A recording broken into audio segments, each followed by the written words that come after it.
तर नमस्कार मित्र हो आणि मैत्रिणींनो, स्वागत आहे तुमचं आपल्या चॅनलवर, ज्याचं नाव आहे स्वाद आपुलकीचा। तर आज आहे मित्रांनो अंगारकी चतुर्थीचा दिवस आणि थोड्याच दिवसात येणार आहे गणेश चतुर्थी। तर अंगारकी चतुर्थीला आपण मोदक हे बनवतोच। त्या अगोदर आपली व्हिडिओ आली तर तुम्हाला देखील समजेल की मोदक कसे बनवायचे, ज्या लोकांना माहित नसेल त्या लोकांना। आज आपण बनवणार आहोत उकडीचे मोदक। तर इंग्रेडिएंट्स एकदम सोपे आहेत। तर आपण इथे 1.5 नारळाचा खोबरा किसून घेतलेला आहे।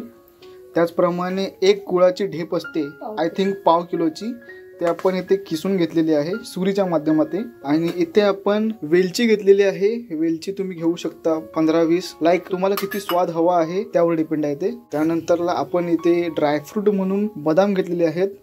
ते आता तुमच्यावर डिपेंड आहे की तुम्हाला टाकायचं ड्रायफ्रूट की नाही, ते आपल्याकडे होते अवेलेबल म्हणून आपण घेतले। आणि इथे आपण साखर घेतलेली आहे, जेणेकरून याच्यामध्ये अजून थोडा गोडवा ऍड होईल। बाकी वरून आपल्याला पीठ लागेल, जे की आपण तांदळाचं असतं, ते प्रोसेस मध्ये मी दाखवेन तुम्हाला। तर मित्रांनो, आता आपण इथे तेल घेतलेलं आहे टोपामध्ये। काही लोक घी सुद्धा वापरतात। आणि त्यामध्ये मम्मी आता सर्वप्रथम जो आपला किसलेला गुळ आहे ना, तो ऍड करून घेते।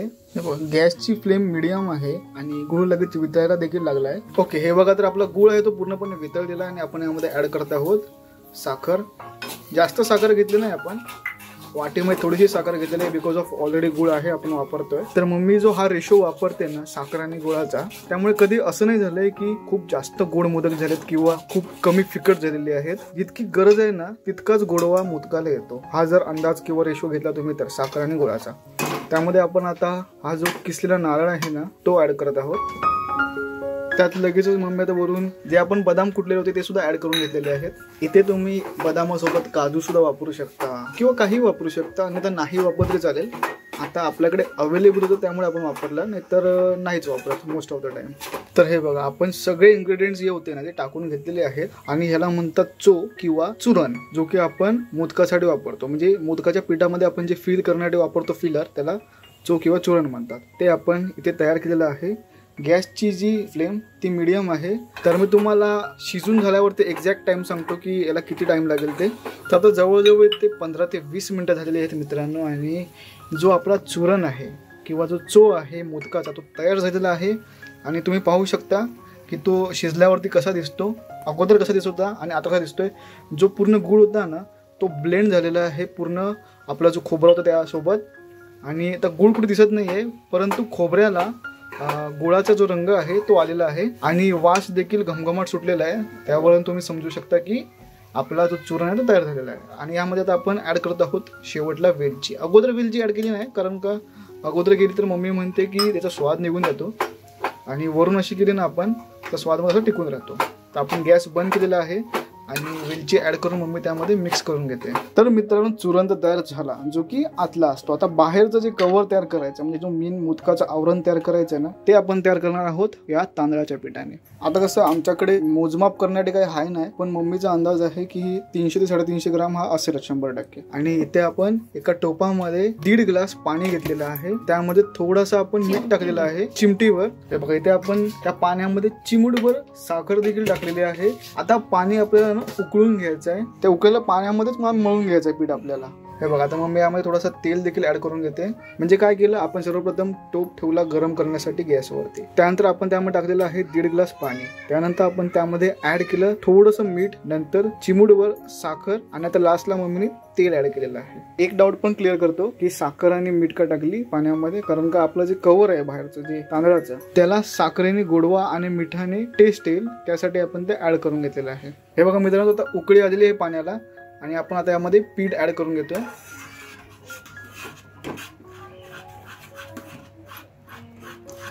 पाणी नीट उकळलं असलं पाहिजे, अदरवाईज मोदकाचं जे पीठ आहे ते नीट तयार नाही होत, त्या पोळ्या तशा नीट तयार नाही होत त्याच्या। आणि गॅसची फ्लेम स्लो आहे, तर ठेवाल फास्ट आणि जायचं जळून खालून। तर जवळजवळ मिनिटभर आपण चम्मच मारला पिठाला, आणि त्यानंतर त्यावरती झाकण ठेवलंय, जेणेकरून आतमध्ये वाफ धरेल पाण्याला। आणि गॅस बंद करून ठेवलेलं आहे। गॅसचं काम झालं, आता फक्त वाफ धरायचं काम बाकी आहे। तर आता आपण 10-15 मिनिटं ठेवू असंच। पिठाला वाफ धरली की मग आपण तो पीठ मळून काढू। हे बघा, तर आता मस्तपैकी पिठाने वाफ पकडलेली आहे आणि धूळ सुद्धा अजून येते। 15 मिनिटे काय अर्धा तास होऊन गेला, कारण का मम्मी बाकीची कामं करत होती त्यामुळे। आता आपल्याला काय करायचं आहे की हे मळून घ्यायचं आहे नीट, पण कसं जरा तुम्हाला सावधानगिरीने मळावं लागेल, कारण का कसं आहे ते खूप गरम आहे, ॲक्च्युअलमध्ये खूप गरम आहे. तर मम्मी लोकांना कशी सवय असते गरम गोष्टीमध्ये पण हात टाकायची. आणि आपल्याला प्रॉपर ते भाकरीच्या पिठासारखं मळून घ्यायचं आहे. तांदळाची भाकरी आपण कशी करतो तशा प्रकारे प्रॉपर मळून मळून मळून ते एकदम त्याचा गोळा तयार करून घ्यायचा आहे.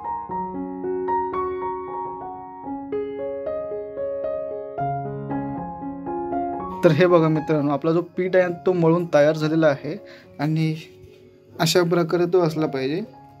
आणि इथे मम्मी आता पुढची प्रोसेस करते, ते म्हणजे याचे ना 21 असे गोळे तयार करून घेते. त्यामुळे कसं मग ते छोटे मोठे गोळे मग ॲडजस्ट करून आपण 21 गोळे तयार करून घ्यायचे. सोबतच आपल्याला याचे पण 21 गोळे तयार करून घ्यायचे. म्हणजे एकंदरीत काय आहे ना की शेवटला प्रॉब्लेम होत नाही की बाबा 21 मोदक झालेच नाही, 18 झाले, 17 झाले, 15 झाले, असं नको व्हायला. तर ते मोजमापाप्रमाणे गोष्टी होऊ शकतात. अशा प्रकारे आपण करून घेतलं ना की हे बघा एकाच लेवलचे आपले जे गोळे चूर्णाचे त्याची कन्सिस्टन्सी सेम राहते. तर हे बघा टोटल आपले 21 आतमधले चूर्ण जे चो आहे त्याचे पण गोळे झालेले आहेत आणि 21 आपले पिठाचे सुद्धा गोळे झालेले आहेत. त्यामुळे आता कसं आपल्याला टेन्शन नाही राहणार. आता मम्मी याचे पोळ्या लाटेल छोट्या छोट्या, त्यामध्ये चूर्ण भरून आपण मोदक तयार करू. सोबतच आपण इथे एका वाडग्यामध्ये पाणी ठेवलेलं आहे उकळायला, थोडं गरम होण्यासाठी. मग काय करायचं आहे की आपल्याला कसं उकडीचे मोदक बनवायचे. आता या पाण्यावरती ना म्हणजे भांड्यावरती आपल्याला चाळण ठेवायचे आणि चाळणीमध्ये आपल्याला ते मोदक 21 बरोबर असे लावून ठेवायचे आणि वरून झाकण मारायचं, जेणेकरून कसं त्याला वाफ सुटेल आणि मोदक चांगल्या प्रकारे उकडून शिजतील. तर बघता बघता मम्मीने एक मोदक तयार केला. आता दुसरा मी तुम्हाला दाखवतो, एक्सप्लेन करतो, ह्यावेळी मी काय बोललो नाही.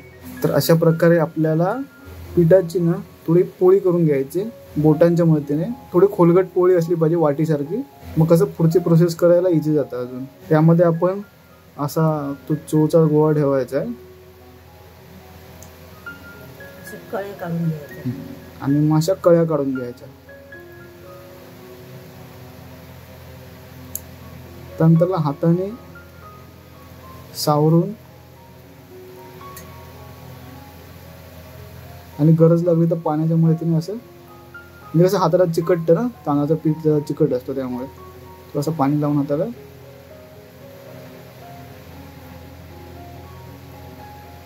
अशी वरती टोक काढून घ्यायची. दिसायला इझी वाटत असेल पण प्रॅक्टिसची गरज असते. आता मी बनवायला गेलो नंतर बनतात त्या गोष्टी, पण आकार थोडा अलग होतो. हे बघा एक्स्ट्रावाला पीठ आहे तो काढून टाकला आपण, ते सगळं एक्सपिरियन्सचा कमाल आहे. आणि बघा आता चम्मचच्या मदतीने